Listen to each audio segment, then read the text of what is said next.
m'appelle Sonia Sampéré, chanteuse lyrique et également directrice d'un festival et directrice artistique d'une saison culturelle. Et à cela, je suis également enseignante en conservatoire. J'enseigne le chant lyrique. J'ai la direction artistique donc, de la saison culturelle à Limogne. Et donc, en quoi ça consiste? Ça consiste tout simplement à rencontrer des artistes, à faire une programmation sur la période, on va dire, du mois de septembre à juin. Je suis effectivement artiste lyrique, donc dans le répertoire de soprano lyrique léger. Donc j'ai la possibilité, enfin je fais des concerts, donc dans le milieu du classique. Avant j'étais essentiellement au Théâtre du Capitole et sur la région parisienne. La difficulté dans ce métier, c'est qu'on est tout le temps en train de se remettre en question et de se remettre tout le temps au niveau pour justement continuer à rester sur la place, on va dire. Moi, j'ai commencé le chant toute gamine. J'ai eu la chance d'être dans l'immersion de la musique classique. J'étais pourtant dans un département rural. J'ai eu envie très vite d'en faire mon métier, très très jeune. J'ai pris des cours de chant. J'ai eu la chance aussi d'avoir des personnes compétentes pas trop loin de chez moi. Et après, tout simplement, de commencer le conservatoire. À côté de ça, j'étais dans un cursus études où j'ai continué dans le droit. Donc il a fallu décider.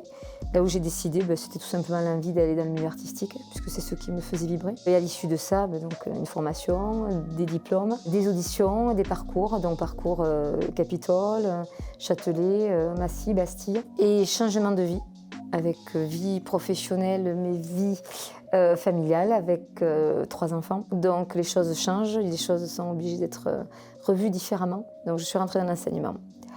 Et en m'installant sur Cahors, émotionnellement, on pourra en parler, la création d'un festival.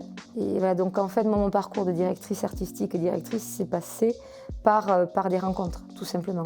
C'est-à-dire que je n'ai pas fait une formation pour être directrice d'un festival ou directrice artistique de la saison culturelle. Donc j'ai une diversité, cette diversité, je l'ai mis, on va dire, à profit de partager. L'artiste lyrique de base, il est dans les théâtres, il travaille, ce qui est plus mon cas actuellement, de manière régulière.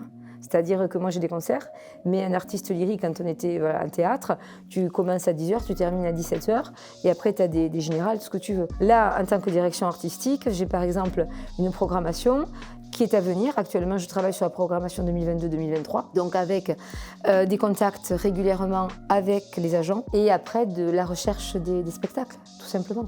Des recherches personnelles, des recherches qui sont données par les contacts que tu peux avoir et après avoir la possibilité d'aller assister à des spectacles pour tout simplement avoir envie d'aller jusqu'au bout, c'est-à-dire de faire la programmation.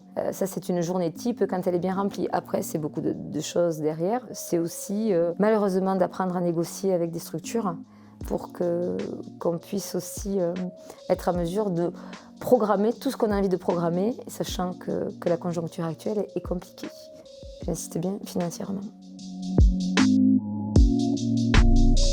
Bien sûr, les objectifs actuellement sont de donner une dimension plus particulière dans le monde de la jeunesse. On fait venir donc des élèves, donc que ce soit dans le milieu scolaire, collège, lycée, quand on peut. Par rapport, tu m'as dit, à des institutions. Moi, dans mon domaine, mon problème, c'est qu'effectivement, je suis sur un secteur d'activité dans la saison culturelle où, pour la jeunesse, on travaille, on ne fait pas, je veux dire, on n'a pas de convention particulière. Bien sûr, on travaille avec les enseignants, avec tout ça, mais on n'a pas de convention particulière.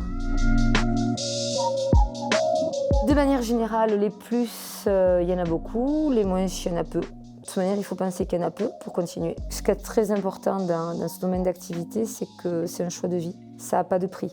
Parce qu'à partir du moment où on est tout le temps dans la direction de ce qui nous a animés depuis nos premiers pas, quelque part, on décide de rester dans ce qui nous tient le plus à cœur. Ça, c'est très important. Donc, on se donne tous les moyens.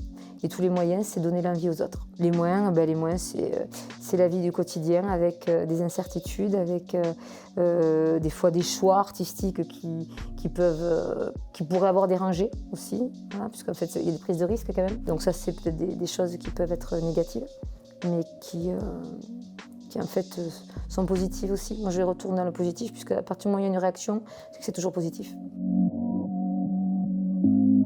dans toutes les activités complexes qui sont liées au monde artistique. Tous ces métiers ont quand même une valeur unique, c'est vraiment la valeur de la communion, quoi. C'est vraiment une communion qui puisse être donnée d'une manière, tout ce qu'il y a de plus...